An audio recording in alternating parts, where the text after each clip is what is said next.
নমস্কাৰ আপোনালোকে চাই আছে এনকেটিভি প্লাছ ৱেব আৰু মই ডিম্পি অৱশেষত ভুল স্বীকাৰ কৰিলে পূব গুৱাহাটী বিহু সন্মিলনীয়ে গীতিকাৰ দিগন্ত ভাৰতী ক্ষমা খুজিলে পূব গুৱাহাটী বিহু সন্মিলনীয়ে আজি এটি দীঘলীয়া বিতৰ্কৰ অন্ত পৰিল কিয়নো নিজৰ ভুল স্বীকাৰ কৰিলে পূব গুৱাহাটী বিহু সন্মিলনীয়ে সংবাদ মেল যোগে বুজাবুজি কৰিলে দিগন্ত ভাৰতী আৰু পূব গুৱাহাটী বিহু সন্মিলনীয়ে মহানগৰীৰ চানমাৰীৰ বিহু মঞ্চত কণ্ঠশিল্পী দিগন্ত ভাৰতীক কৰা হৈছিল অপমান আৰু আয়োজকে শিল্পীগৰাকীৰ হাতৰ পৰা কাঢ়ি নিছিল মাইক্ৰফোন জিন্স পিন্ধি মঞ্চত উঠাৰ বাবে এই চৰম অপমান কৰিছিল কণ্ঠশিল্পী দিগন্ত ভাৰতীক আৰু তাৰ পিছত হৰব হৈছিল শিল্পী সমাজ চানমাৰীৰ বিহু মঞ্চ বয়কট কৰিছিল বহু শিল্পীয়ে আৰু অৱশেষত আজি সংবাদ মেল যোগে বুজাবুজি কৰিলে দুই পক্ষই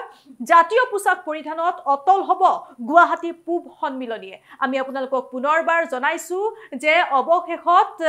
ভুল স্বীকাৰ কৰিলে পূব গুৱাহাটী বিহু সন্মিলনীয়ে গীতিকাৰ দিগন্ত ভাৰতীক ক্ষমা খুজিলে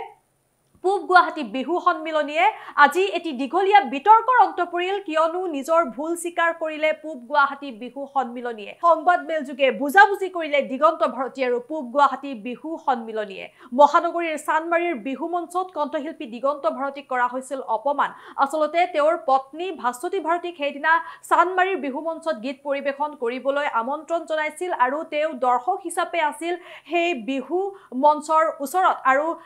আয়োজকে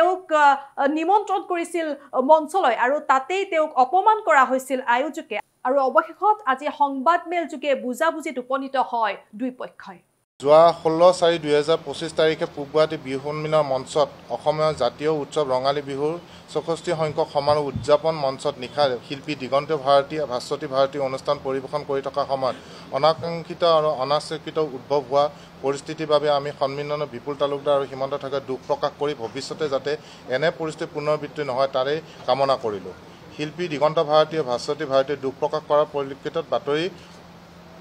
বাপতি শাওন অসমৰ জাতীয় উৎসৱ ৰঙালী বিহুৰ সংগঠক আৰু শিল্পী তথা কলা কুশলীৰ স্বাৰ্থত সন্মিলনৰ উদ্ভৱ হোৱা বিবাদৰ সন্মিলনে সামৰণি মাৰিবলৈ সন্মতি প্ৰকাশ কৰিলোঁ সন্মানীয় শিল্পী কলা কুশলী সংগঠক আৰু অসমৰ ৰাইজৰ প্ৰতি সন্মান জনাই আৰু আটাইৰে উত্তৰোত্তৰ উন্নতি কামনা কৰি দুই পক্ষই আজি 24/4/2025 তাৰিখে এই যুটীয়া বিবৃতি স্বাক্ষৰ কৰিলোঁ আমি আটাইয়ে জানো যোৱা 16 এপ্ৰিলত চানমাৰী স্থিত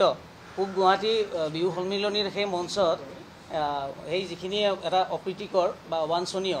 যিয়ে হওক দুৰ্ভাগ্যজনক কিবা এটা হেৰি এটা হ'ল মোৰ লগত সেই যি অসন্মানসূচক অকণমান হেৰি এটা হ'ল সেইটো সংক্ৰান্তত তেখেতসকলে খুব হেৰি আমাৰ জ্যেষ্ঠ হেৰিও আছে তেওঁলোকৰ বিষয়ববীয়া কৰ্মকৰ্তা আটাইখিনি আহিছে আগবাঢ়ি আহিছে যে তেওঁলোকে ভুল স্বীকাৰ কৰি দুখ প্ৰকাশ কৰিছে যে আমি দুখিত আমি দুখ প্ৰকাশ কৰিছোঁ আৰু ভৱিষ্যতে আমাৰ এই ধৰণৰ ঘটনা যাতে কোনো ধৰণৰ এনেকুৱা নহয় তাৰ প্ৰতি আমি সজাগ আৰু আমিও হ'ব লাগিব নো ডাউট সজাগ হ'ম আৰু সেই ক্ষেত্ৰত আমি নিৰীক্ষণ ৰাখিম যাতে কোনো ধৰণৰ অপ্ৰীতিকৰ ঘটনা আৰু ভৱিষ্যতে নহয় তেওঁলোকে সেই ধৰণে কথা দিছে